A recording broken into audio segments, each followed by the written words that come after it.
On va poursuivre notre étude du texte de Romains 3, versets 21 à 31. Vous pouvez tourner. Romains 3, versets 21 à 31. On fait la partie 2, normalement. Il va-tu avoir une troisième partie? Ça serait drôle. Le titre du message, c'est « Osons croire que son sacrifice nous libère ». Comme mise en contexte, je ne sais pas si certains parmi vous ont déjà écouté le premier film Gladiateur. Je ne sais pas ici, à main levée, le film Gladiateur. Si vous me dites, ah, c'est pas très chrétien, je sais. Justement, c'est un spécial, c'est moi qui enseigne. Bref, le film Gladiateur où, des fois, pendant la période des fêtes, il y avait les Astérix et Obélix qu'ils représentent, qu'ils remontent. Je ne sais pas s'il y en a qui écoutent ça à Ciné-Cadeau. Les Astérix, yes. Encore une fois, ouais, c'est pas chrétien. Mais c'est le fun parce que ça nous donne brièvement un portrait de ça ressemblait à quoi à l'époque de l'Empire romain. C'est quand même intéressant parce que dans ce temps-là, il y avait ce qu'on appelait des individus qui étaient esclaves, des serviteurs. Et contrairement aux gens qu'aujourd'hui, quand on est employé, quoi qu'il y en a que ça frôle l'esclavage, là, tellement c'est rough leur milieu de travail, mais ça, c'est autre chose. Mais à l'époque du Seigneur Jésus-Christ, à l'époque de l'apôtre Paul, il y avait ces individus qui étaient des sous-êtres humains. Vraiment, là, en termes de valeur, de dignité, ça volait pas haut, là. Puis tout ce qu'il devait faire, c'était exactement ce que le maître voulait qu'il fasse. S'il voulait espérer un mané, espérer une liberté, même chez les gladiateurs, il fallait qu'il performe, qu'il tape assez fort sur la tête des autres pour un mané être libéré. Il fallait qu'ils espèrent fournir assez d'efforts pour dire un mané, je vais être un être humain. Mais gloire à Dieu, nous, les croyants, et c'est ça que le Seigneur Jésus-Christ est venu faire. Nous, on est libérés du véritable état d'esclavage, d'être séparés de Dieu. Et ça, c'est important de le rappeler. Parce que certains vont témoigner, puis c'est correct. Certains vont témoigner, le Seigneur m'a délivré du problème de l'alcool. Hey, gloire à Dieu. Parce que ça hypothèque une vie. Il y en a qui vont dire, moi, là, l'idolâtrie du travail, de performer au travail, le Seigneur est venu me libérer de ça. Super.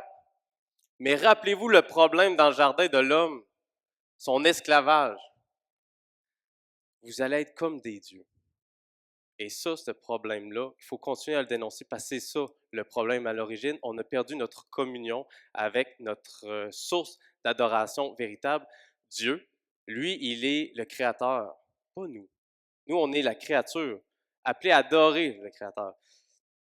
Fait qu'il vient nous ramener à notre place. Et c'est ça la beauté de la vie chrétienne. Il nous libère gratuitement, par pure grâce.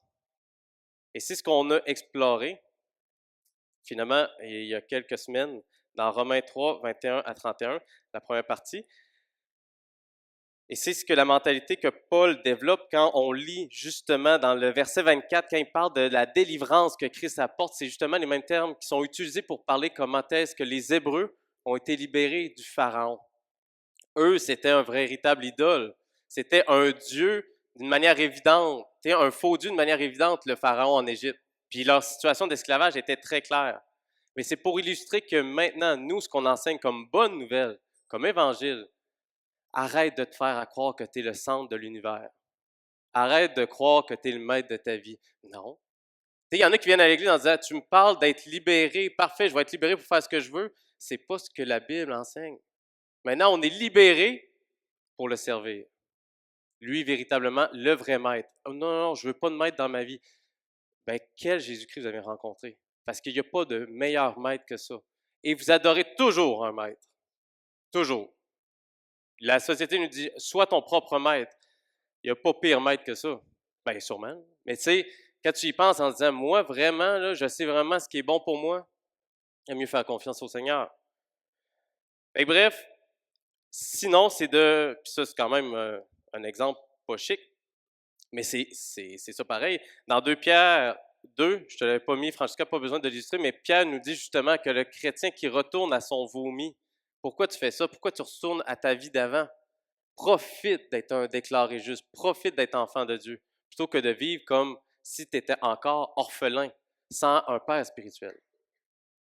Fait que Romains 3, 21 à 31, c'est le message que Paul martèle. Son message central, c'est comment être justifié par la foi, sans les œuvres de la loi, comment être délivrés du fardeau de nos péchés grâce au sacrifice de Jésus-Christ, en profitant du don de sa vie. Autant les Juifs ont été émerveillés de briser leurs chaînes en étant dans l'esclavage en Égypte, autant le chrétien est libéré pour pouvoir marcher avec Dieu. Fait qu'avant de lire le passage, je veux prier. Père éternel, je veux sincèrement, encore une fois, que tu interviennes dans nos cœurs pour qu'on puisse être renouvelés dans notre intelligence. On te prie de vivre en vraie communauté chrétienne, dans le vrai corps, avec des membres bien assemblés, qu'on est attristé par rapport à la situation de Serge, par rapport à la situation de Loulou. On est avec eux, on pleure avec eux. Que les périodes où on est limité physiquement nous rappellent qu'on est ici, encore une fois, temporairement, et qu'un jour, il va y avoir la résurrection, comme on l'a chanté. La résurrection parce que tu es ressuscité. On n'aura plus de difformité, de limitation. On va être avec toi pour l'éternité. La parole de Dieu nous dit, même si on meurt, on ne meurt pas. C'est la plus belle espérance parce qu'on a goûté à la vie éternelle et on en goûte déjà les prémices ici-bas. Qu'on puisse mieux le comprendre ce matin, la facette de ce diamant-là que tu nous donnes, d'être réconcilié à toi grâce à Christ, par la foi. Au nom de ton Fils, Amen. Fait que je vais lire Romains 3, 21 à 31. L'Épître de Romains, chapitre 3, 21 à 31. Mais maintenant, Dieu a révélé comment il nous déclare justes sans faire intervenir la loi, comme l'avaient annoncé les livres de la loi et les écrits des prophètes. Dieu déclare les hommes justes par leur foi en Jésus-Christ. Et cela s'applique à tous ceux qui croient, car il n'y a pas de différence entre les hommes. Tous ont péché, en effet, et sont privés de la glorieuse présence de Dieu, et ils sont déclarés justes par sa grâce. C'est un don que Dieu leur fait par le moyen de la délivrance apportée par Jésus-Christ. C'est lui que Dieu a offert comme une victime destinée à expier les péchés pour ceux qui croient en son sacrifice. Ce sacrifice montre la justice de Dieu qui a pu laisser impunis les péchés commis autrefois, au temps de sa patience.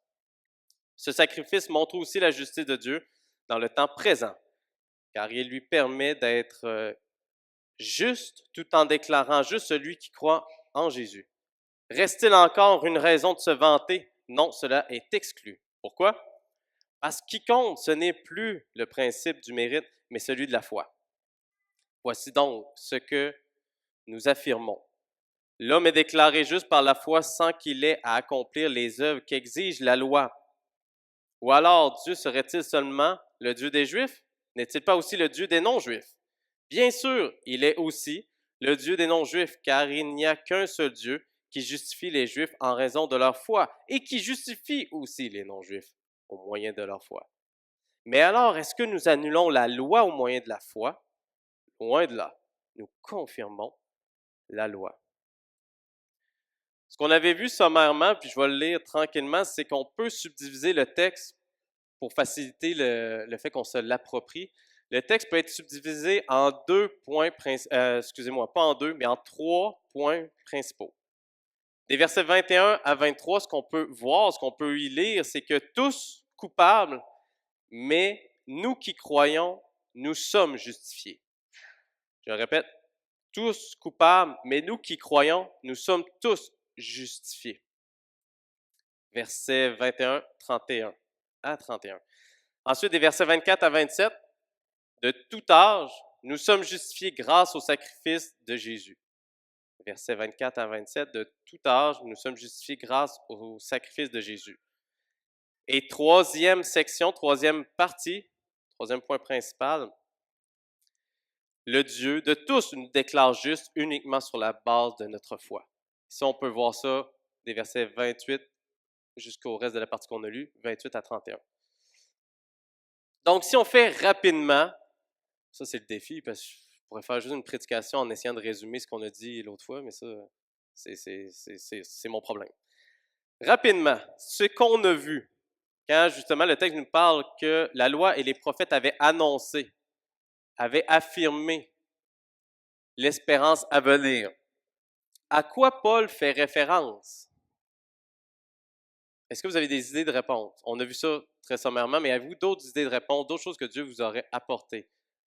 À quoi on fait référence quand on parle que la loi et les prophètes avaient annoncé la venue du Christ?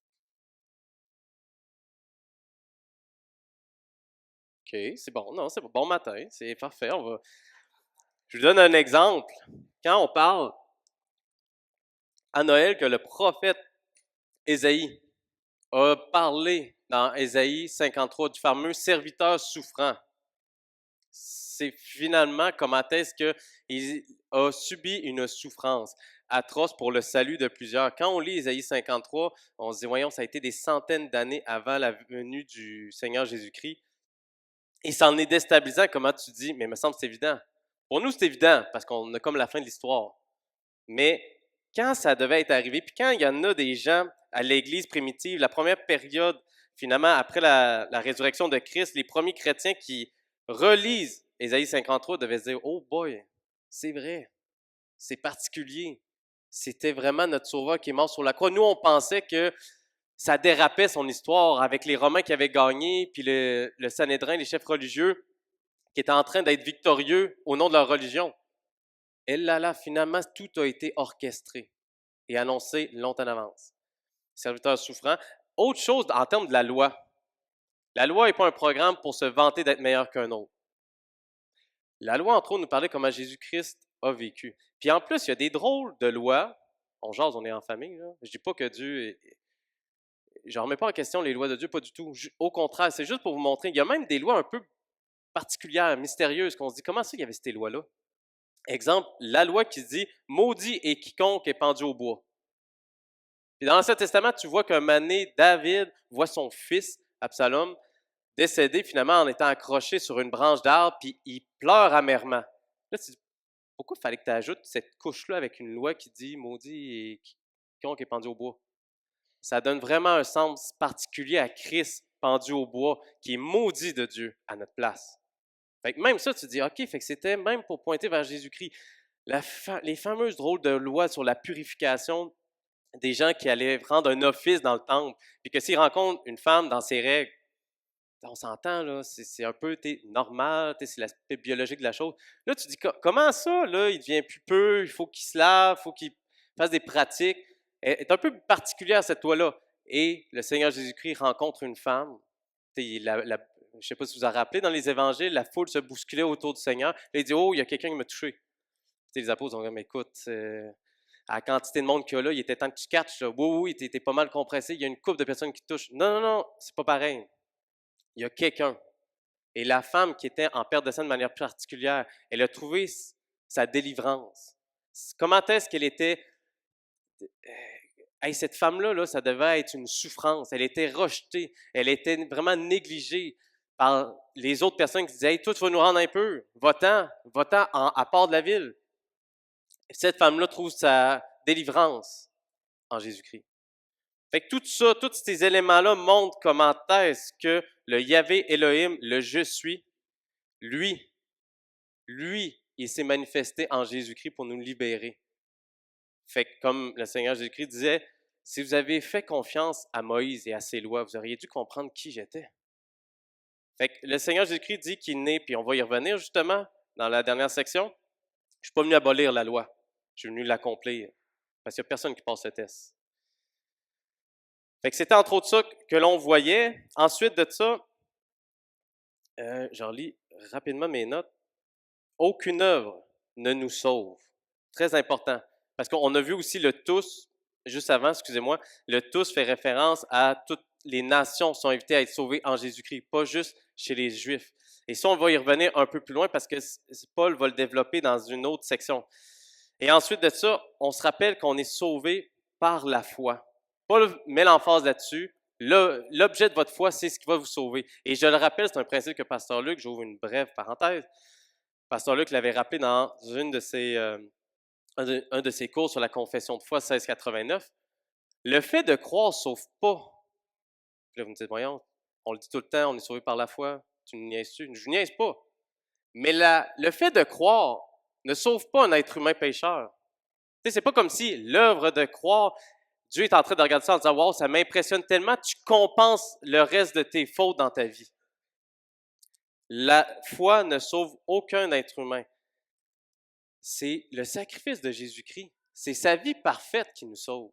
Lui permet à ce que le jugement de Dieu nous passe outre de notre vie. Sa justice parfaite, elle est finalement satisfaite. On plaît à Dieu à cause de la vie à Jésus-Christ. Notre foi est le moyen de s'approprier cette justice. Il nous donne sa justice et lui, il porte nos péchés, ce qu'il manifeste à la croix. Pour reprendre l'image, là, si vous êtes en train de vous noyer dans une tempête, il y a des vagues, vous n'en sortez pas. Un sauveteur vient vous chercher et vous agrippe avec le câble. Le câble, et c'est cette foi. Fait que, pouvez-vous m'expliquer, c'est pour ça que Paul il dit, y a-t-il une raison de se vanter? Comment ça, il y a des chrétiens qui se vantent de dire, hey, je tiens le câble? Non. Ce qui est impressionnant, c'est comment le sauveteur vient nous arracher de nos ténèbres de vivre sans Dieu. Fait que c'est pour ça que Paul met l'emphase là-dessus. Ensuite de ça, il paye notre rançon à la croix, et ça, on l'obtient par la foi. Maintenant, lecture de Romains 3, 23-25. Tous ont péché, en effet, ils sont privés de la glorieuse présence de Dieu, et ils sont déclarés justes par sa grâce. C'est un don que Dieu leur fait par le moyen de la délivrance apportée par Jésus-Christ. C'est lui que Dieu a offert comme une victime destinée à expier les péchés. Expier, le terme expiation, d'autres versions vont dire rédemption.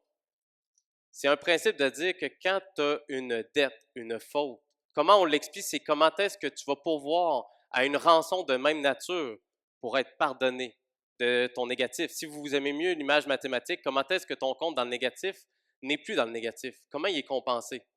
Le phénomène d'expiation, c'est une faute morale, c'est une expression utilisée dans l'Ancien Testament. C'est ça que Jésus-Christ vient faire en payant à la croix et en ayant une vie parfaite, en subissant la colère de Dieu à notre place.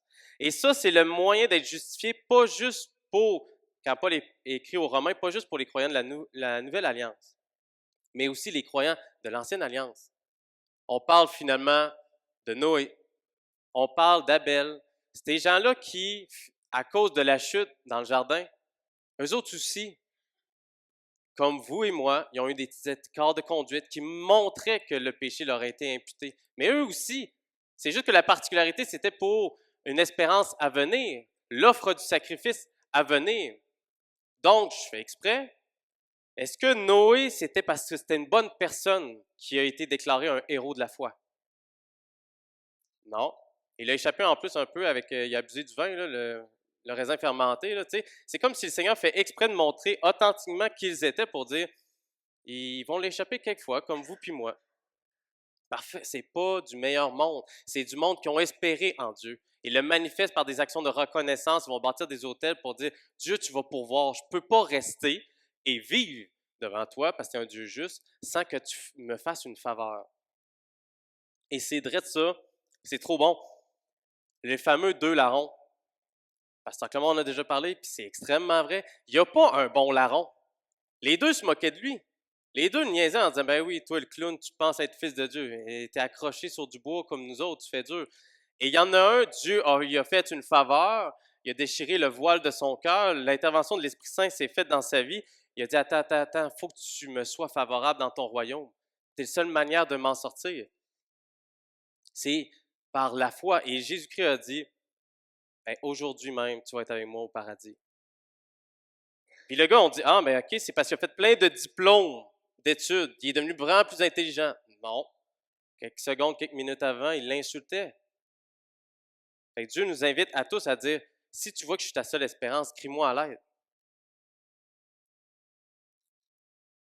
Et c'est pour ça, entre autres, que le Seigneur Jésus-Christ s'adresse à une foule. On ne le lira pas, mais vous pourrez lire le contexte dans Matthieu 5, au verset 20. Il va dire à une foule, hey, avez-vous les chefs religieux, scribes et pharisiens, tu sais, là, du monde là, qui travaille quasiment 24/7 à être du bon monde. Fait que là, la foule fait, écoute, nous autres, on a de la misère, tu sais, à aller se réunir ou à respecter le Shabbat, le temps du repos, on a de la misère, puis eux autres, ils performent. Ils disent, OK, ben à vue humaine, là, ils ont l'air impressionnants, il va falloir que votre justice les surpasse. On est dans le trouble, là. Tu sais, je veux dire, eux autres sont payés temps plein là, pour être du bon monde devant Dieu. Mais le Seigneur, encore une fois, pour répondre aux critères légaux et moraux de Dieu, va dire en quoi tu espères, en quoi tu mets ta confiance. C'est-tu en tes œuvres religieuses? C'est-tu parce que tu as l'air d'être une bonne personne? Non. Ce qui explique les péchés, c'est de dire, à part Jésus-Christ, je ne passe pas le test. Et je veux réitérer un exemple quand on voit dans la logique de Paul, parce qu'il va dire au verset 27, reste-t-il encore une raison de se vanter? Non, cela est exclu. Pourquoi? Parce que ce qui compte, ce n'est plus le principe du mérite, mais celui de la foi. Vous suivez un cours d'aviation, puis là, vous êtes dans l'avion. Puis là, vous dites, hey, j'ai suivi des cours, je me suis entraîné, mais là, il y a une turbulence, il y a du vent, on passe à travers les arbres, les montagnes, c'est dur. Je suis stressé, je pense que je vais avoir un accident. Si tu penses pas passer le test, tu passes le guidon, tu passes le volant à celui qui est expérimenté, à celui qui est digne de confiance. Fait que là, mettons, tu as ton instructeur à côté, dit OK, je vais faire le reste, là, je sens que tu es stressé un peu, tu me stresses moi-même. Fait que tu sais, tu passes ça à l'instructeur, vous atterrissez, le monde vous applaudit en disant Wow, quel vol! C'est qui la tête de pu qui va sortir de là en disant Hey, j'étais-tu pas bon? M'avez-vous admiré comment j'ai fait des tours de passe-passe, même si les conditions étaient difficiles? Mais c'est ça que Paul est en train de dire. Faites attention à l'orgueil de vous faire à croire que vous avez été sauvé par un mérite personnel, que vous avez été wise de dire j'ai vu Jésus-Christ comme le Seigneur sauveur de ma vie. Hey, en moi-même, c'est normal que Dieu me sauve. C'est une pure grâce. Et pourquoi? Il met la table sur le principe que là, on rentre véritablement dans le troisième point. Bien, attendez, juste avant, je vais marteler, je vais boucler la boucle avec ça. Éphésiens 2, versets 8 à 10. Éphésiens 2, 8 à 10, car c'est par la grâce que vous êtes sauvés, par le moyen de la foi. Cela ne vient pas de vous, c'est un don de Dieu. Ce n'est pas le fruit d'œuvres que vous auriez accompli. Personne n'a donc de raison de se vanter. Ce que nous sommes, nous le devons à Dieu, car par notre union avec le Christ, Jésus, Dieu nous a créés pour une vie riche d'œuvres bonnes qu'il a préparées à l'avance, afin que nous les accomplissions. Troisième point, le Dieu de tous nous déclare juste uniquement sur la base de la foi. Au verset 28 et 31. C'est un Dieu qui règne sur tous. C'est intéressant parce qu'encore une fois, Paul fait exprès de dire là, votre tendance à vous enorgueillir, puis on se souvient, on l'avait déjà vu, s'il y en a bien un qui pouvait se présenter devant Dieu de manière très orgueilleuse, très performante, c'est lui. C'est Paul. Vous vous souvenez, Saul de Tarse, pharisien chez les pharisiens. Hey, déjà, les pharisiens, là, c'était pas reposant. Là. Ils voulaient respecter la loi, même plus que la loi, en rajoutant des traditions. Fait que Paul arrive en disant, justement, on va faire attention à l'orgueil. C'était l'expert du piège de l'orgueil religieuse. Fait que là, il met ça sur la table en disant, faites attention de vous vanter, et il va parler du principe de dire, là, justement, je le réitère, le juif n'est pas plus sauvable que le non-juif. Ça devait être déstabilisant pour l'Église, aux Romains, que tu es assis. Là, toi, toute ta vie, tu as entendu parler du Yahvé Elohim, le Dieu Adonai. On t'a instruit comment est-ce que ton Dieu avait suscité un miracle auprès de tes ancêtres, Abraham, Isaac et Jacob. Fait que tu es dans la bonne gang, là. Tu es dans la bonne religion avec le Dieu véritable vivant. Là, tu es assis à côté de l'autre qui a fait peut-être des sacrifices humains avec ses enfants auprès du Dieu Mars, Jupiter, pas trop clair. Puis là, tu dis, les deux, on a accès à la communion avec Dieu pareil.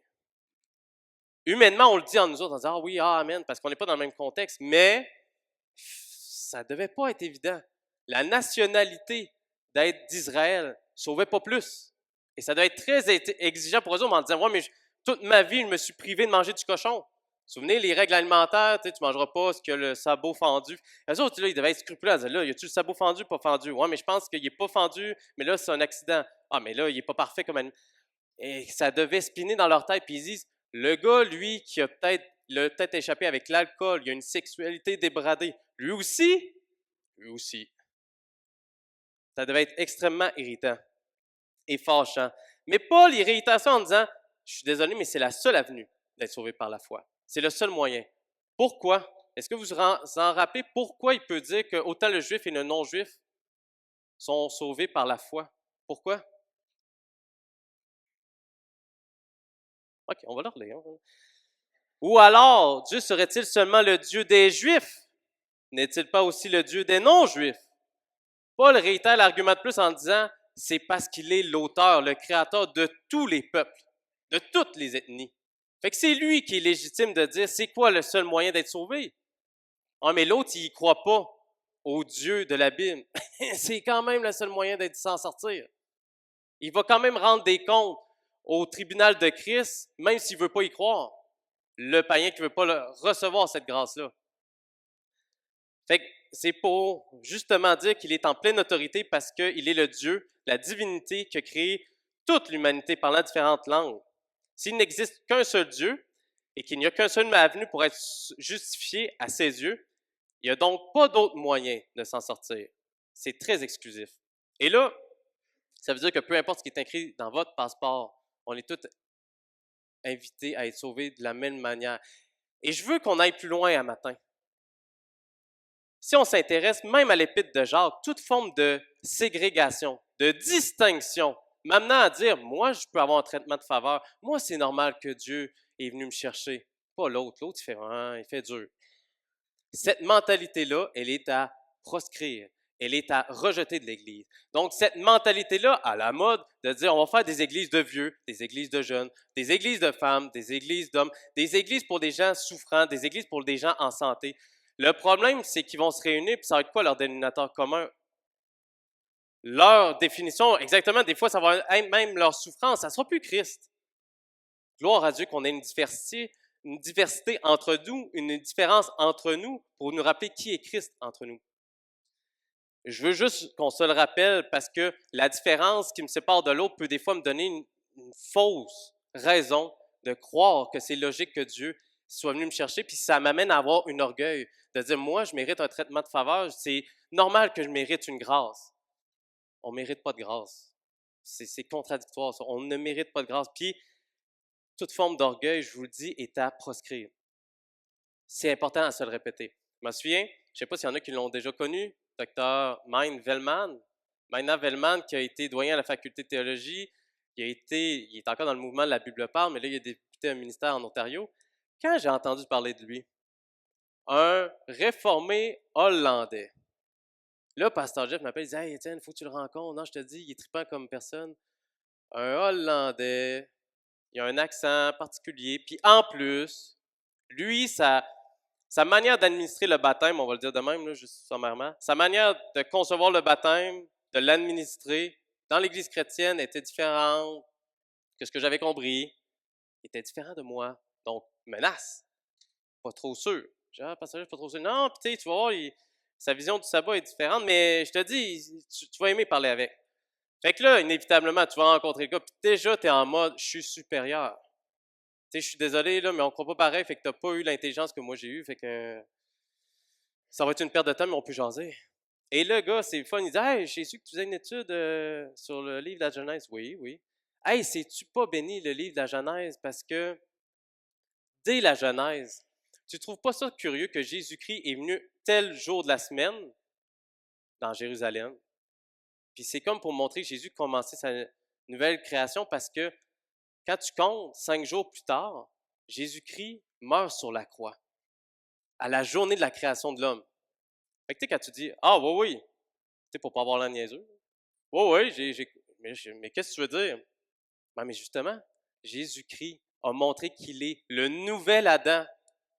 Puis je dis, ah, de quoi tu parles? Puis il dit, ouais, mais tu sais, Paul en parle aux Corinthiens. Ah, mon Dieu, c'est vrai. Fait que là, c'est humiliant quand tu dis, ah, je pense qu'il a raison. Puis là, il dit, mais il est venu mourir pour dire, la première création de l'humanité, j'y mets un terme. Il boucle la boucle. Il a décidé le moment qu'il allait mourir, représentant la journée de la semaine de la création pour dire, voici, la première humanité doit mourir. Et il va s'abattre, être dans le repos de son tombeau. Puis il dit, il va inaugurer un nouveau jour de la semaine. C'est pour ça que les croyants se réunissent le dimanche pour inaugurer une nouvelle création spirituelle. Fait que vous avez dû avoir du fun à Genèse à étudier ça. Oui, oui. Mais tu sais, là, je fais, puis là, plus qu'il me parle, je dis, hey, j'ai aussi découvert ça, c'est à Genèse. Il va falloir que je recommence mon étude de la Genèse. Tu sais, j'ai passé à côté de plein d'affaires, de plein de perles. Mais c'est ça, que les différences ne nous restreignent pas, ne nous privent pas de la grâce de dire, si la personne tripe sur le Seigneur Jésus-Christ, on ne va pas se retenir. On va accepter des fois certaines différences, on va les respecter. Mais même ces différences, il me les a expliquées. Je dis, pour de vrai, je ne suis pas d'accord avec toi, mais c'est intéressant. Puis il y a eu une forme de respect. Ça devrait se comprendre en tant que croyant. Mais tant qu'on est tellement important, qu'on a tellement de valeur en nous-mêmes, l'autre est une menace. Priez pour que Dieu vous humilie, vous dépouille de votre justice comme il a fait avec l'humanité en Adam et Ève, pour vous revêtir de son habit de justice. Et ça, c'en est un exemple. Galates 3, 28, 29. Il n'y a donc plus de différence entre les Juifs et les non-Juifs, entre les esclaves et les hommes libres, entre les hommes et les femmes. Unis à Jésus-Christ, vous êtes tous un. Si vous lui appartenez, vous êtes la descendance d'Abraham et donc aussi les héritiers des biens que Dieu a promis à Abraham. Ensuite, en 12 minutes, bateau.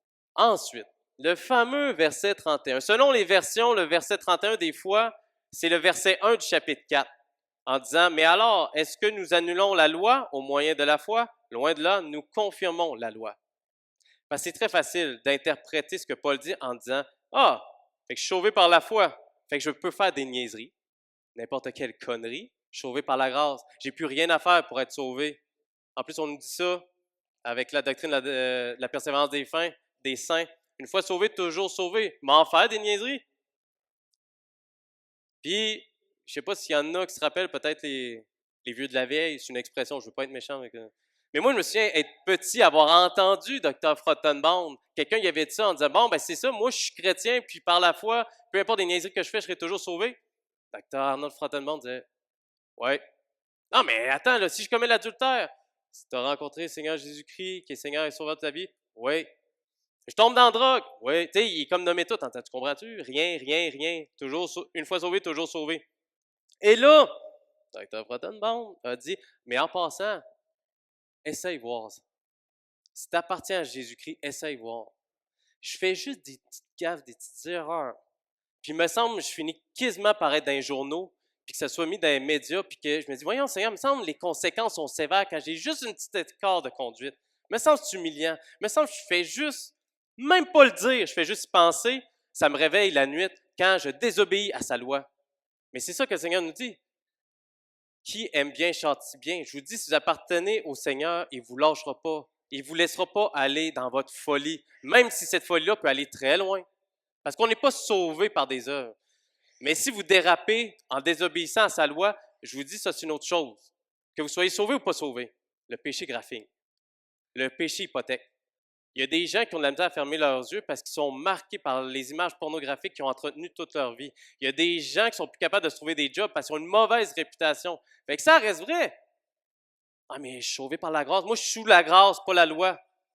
Ben oui, puis là, c'est quoi? Tu vas sauter du 12e étage en disant je suis sous la grâce, pas sous la loi. Ben, la loi de la gravité risque de te rentrer dedans.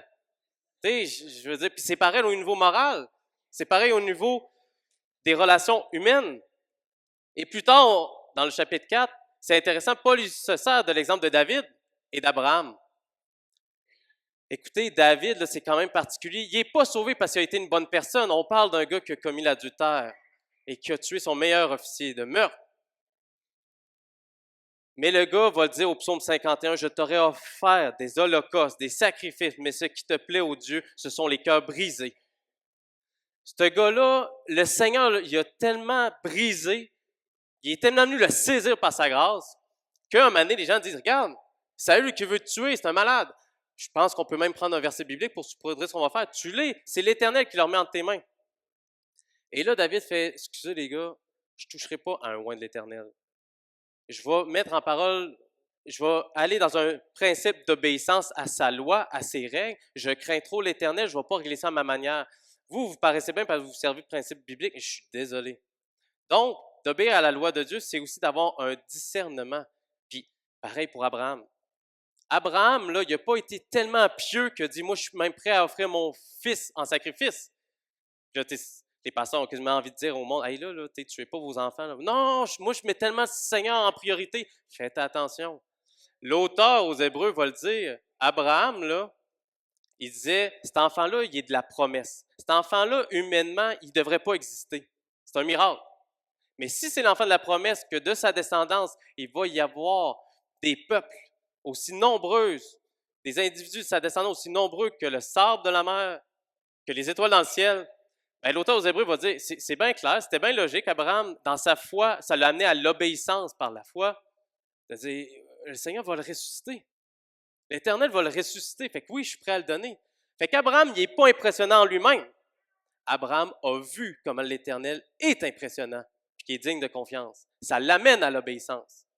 Fait que si vous avez passé un temps, ça c'est malheureux, je ne veux pas, mais en termes d'application, si vous avez vécu une période pendant la COVID où vous dites, moi je suis bien, j'aime pas trop ça, le rassemblement des frères.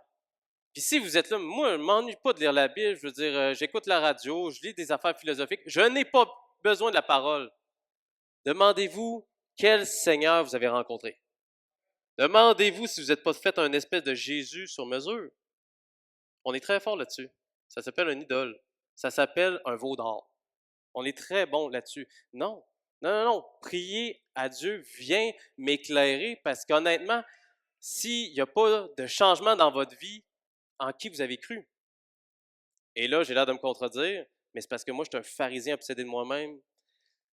Si jamais vous avez des progrès dans vos vies, priez pour que Dieu vous rende aveugle à ça, sinon vous allez commencer à mépriser l'autre qui n'a pas l'air de réussir autant que vous autres. Puis vous allez essayer d'aller voir Dieu comme si vous l'aviez domestiqué, comme on domestique des animaux dans un cirque. Allez, va dans le tunnel. Puis c'est ça que moi, ça m'arrive en disant, Seigneur, j'ai une belle semaine, fait il ne devrait pas m'arriver d'imprévu, pas de crevaison de pneus. Je te dis ça, je vais juste te rappeler ça. Un petit compte rendu la semaine passée. Ça, c'est le pharisien fini. Puis on l'a vu à l'église aux Galates, c'était un gros problème. C'est donc en réponse à ce cadeau reçu d'être blanchi par la justice de Dieu, en étant reconnaissant d'être libéré de la pression de la loi par la foi, que nous faisons attention à faire des actions pour servir l'autre. C'est ça, la loi. Aimer Dieu et son prochain. Mais ça, c'est dans un principe de confiance. Avez-vous remarqué que plus que vous établissez une relation de proximité avec quelqu'un, quand vous n'écoutez pas ce qu'il vous a demandé, normalement, ça graffigne aussi. Ça amène à pleurer. Moi-même, je suis un assez grand imbécile pour que quand des fois, je n'écoute pas ma blonde, à mon épouse en qui j'ai vraiment confiance, je pète une coche en disant, ben là, justement, ce que tu me demandais, c'est trop exigeant. C'est ma manière dans un mécanisme de défense têteux de dire, je me sens trop mal de t'avoir blessé parce que c'est une horreur pour moi. Je sais, m'ont passé une semaine de chenoute. À plus forte raison, le Seigneur Jésus-Christ, qui s'est donné lui-même en rançon de nos péchés, ça devrait nous faire mal de ne pas lui obéir.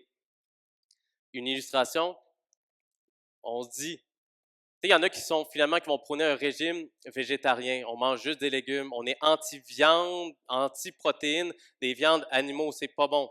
Il y en a qui vont faire des conférences là-dessus, let's go. Puis là, vous arrivez chez lui, vous le suivez, puis hey, il mange de la viande, une bonne pièce de viande de Luc Matter ou de Miguel Henberger, épais, ça saigne sur le barbecue. Qu'est-ce que tu fais? Tu nous avais dit de manger du tofu puis des graines de chia. T'es pas cohérent avec ce que tu dis. Ben écoute, pour de vrai, moi j'y crois pas, mais j'ai un petit bénéfice en arrière de ça. Les croyants qui finalement disent j'aime bien Jésus, mais juste le dimanche pour triper avec vous autres, mais le reste de la semaine, c'est tout croche. Ce n'est pas conséquent. Dietrich Bonhoeffer le résumait très bien. Le croyant est libéré de la loi qui dit tu ne commettras pas l'adultère. Là, vous me dites, Colin, t'es anti-loi? Non, je sais pas. Dietrich Bonhoeffer disait, tu es libéré du commandement qui dit tu ne commettras pas l'adultère. Tu es libéré pour maintenant aimer, chérir, valoriser, servir, aimer ton épouse. Tu n'as plus à performer, à exceller. Tu as à aimer ton épouse parce que tu sais que le couple reflète l'amour de Christ qui a été inconditionnel. Christ en a perdu sa vie pour valoriser son Église. Fait que c'est au nom que c'est quelque chose de bien plus grand que nous qu'on dit oui, je vais faire attention, je vais cultiver le jardin de ma vie de couple. Pas pour être sauvé, mais parce que je suis sauvé. Et Philippiens 2,13, pour les gens qui disent parfait, fait que ma discipline, c'est important, hein, Étienne, je vais impressionner Dieu. Je voudrais juste vous rappeler que car c'est Dieu lui-même qui agit en vous pour produire à la fois le vouloir et le faire conformément à son projet plein d'amour. Puis Galates 3 nous rappelle que la loi de Dieu est un pédagogue vers Christ. Fait que vos échecs, vos erreurs, vos manquements, même le Seigneur s'en sert pour nous revisiter. Je pense que j'ai quand même le temps. Oser y faire confiance en obéissant à sa loi et à ses préceptes, je vous dis, c'est le fun. Un moment donné, à mon équipe de travail, il y avait un individu, je travaillais en santé mentale, on faisait du suivi à domicile, il y a quelqu'un qui appelait et disait « Hey, ma curatrice vous a envoyé 40$, faudrait que je l'aie. » Puis là, j'étais distrait, fait que j'étais au téléphone avec lui, je dis « Oui, oui. » Puis j'ai pas regardé la consigne. Fait que là, après coup, je me suis rendu compte, sa curatrice a dit « Non, non, non, sinon il va tomber en psychose, il va le consommer, j'ai coupé son argent de poche. » J'ai fait « Oh non. » Mais j'ai dit « Regarde, je vais pas le dire, je vais bien paraître, je le dirai pas. » Là, il rappelle, il tombe sur quelqu'un d'autre, un autre intervenant qui dit « Hey, le 40$, lui, il s'attend à l'avoir, il dit qu'on va y donner. » Mais la curatrice a dit non. Là, je dis rien, non, je veux pas perdre la face. Le médecin psychiatre, il dit « Voyons donc, comment ça, il s'attend à ça? Il est vraiment stressé de ça. Qui a dit ça? » Là, je dis rien. À un moment donné, ça va passer. Là, il y a du monde qui stresse et angoisse. Comment ça, il pense avoir le 40$, c'est où le 40$? Là, tu es tout seul avec le Seigneur en disant « Seigneur, il me semble que c'est douloureux. On peut-tu accélérer le processus? On peut-tu régler ça vite? » Fait que le Seigneur dit « Tu le sais comment régler ça vite? » Tu sais, on dirait que tu as des fois des rencontres avec le Seigneur demain en disant « Assume. » « Non, mais Seigneur, je vais perdre la face. » Quelle face tu vas avoir auprès des gens? Tu sais, je veux dire, tu veux que paraître d'un parfait? Ça, c'est le rôle du Seigneur, d'être parfait à notre place. Fait qu'il dit « Envoyez, assume tes gars. » Fait que j'arrive en rencontre d'équipe. « OK, excusez, je veux juste vous le dire. » Principe d'obéir à dire « Je vais dire la vérité par la foi. » C'est moi, j'ai fait la gaffe, j'ai dit « Hey, tout de suite, la dynamique du « Ah! » Tu sais, ça s'est calmé. C'était en paix, on était tranquille, c'était beau, OK, on peut passer à autre chose. Puis il y a même un stagiaire qui est venu me voir en disant « Hey, c'est quand même intéressant, tu es là depuis des années, puis tu fais encore des erreurs. » Moi, en tout cas, ça me rassure beaucoup comme stagiaire. Fait que c'est comme si le Seigneur me disait « Même quand tu m'obéis, là, je te dis, ça ne va pas amener que tu auras une vie sans problème. Mais il y a des bénédictions. » Racontons-nous les bénédictions que Dieu nous a données quand on lui obéit par la foi. En conclusion, et là, je ne sais pas si tu voulais venir, Olivier, pour débuter un chant. Rapidement, pour conclure, on peut se demander, est-ce qu'on croit qu'on est coupable devant Dieu? Je ne suis pas obligé de répondre à haute voix, mais juste entre vous et Dieu. Et donc, est-ce qu'on va oser croire que son sacrifice nous libère? Que feriez-vous si tout à l'heure vous aviez une rencontre au tribunal de Christ? Que diriez-vous pour vous défendre? Pour que finalement, si on vous accuse de ne pas satisfaire la justice de Dieu, ben je ne suis pas si pire. Il y en a des pires. Je veux dire, ma vie, mon mode de vie, là, j'en ai vu vraiment là, qui font plus pitié que moi. Est-ce que vous allez dire, ben, c'est parce que je suis un bon Québécois? Est-ce que je suis finalement d'une nationalité juive, française, peu importe la nationalité, comme si ça me donnait une valeur en moi-même? Et si vous avez la foi, est-ce que vous allez chercher à être plus juste en étant très actif dans l'Église?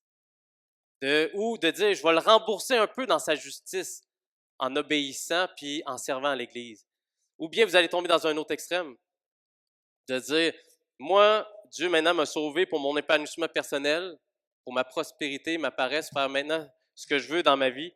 Vous avez oublié que maintenant, on obéit au roi des rois, qu'il y a des sujets multiethniques et qu'il nous appelle et nous invite à profiter de cette grâce, de ce salut, de le servir. C'est une grâce. Est-ce que la foi en Jésus vous amène à avoir un mode de vie visant à avantager les autres, à mieux connaître Dieu, ou ça vous amène à être centré sur vous-même? Parce que la gloire et l'honneur ne nous reviennent pas. Les réformateurs le disaient, on est sauvé par la foi sans les œuvres, mais la foi qui sauve ne vient jamais seule, elle vient avec des œuvres. Fait que selon comment la prédication vous a interpellé, rappelez-vous qu'en étant réconcilié à Dieu, vous avez accès à lui, le juge suprême. Ayez foi en lui pour ne plus porter le poids de votre casier judiciaire spirituel. Donnez-le lui, osez le faire. Il s'en occupera parce qu'il s'en est occupé à la croix. Et la preuve, il en est ressuscité. Si vous voulez poursuivre la réflexion sur la foi qui sauve, vous pouvez consulter notre confession de foi de 1689. Le point 11 est très intéressant à ce niveau-là. Amen.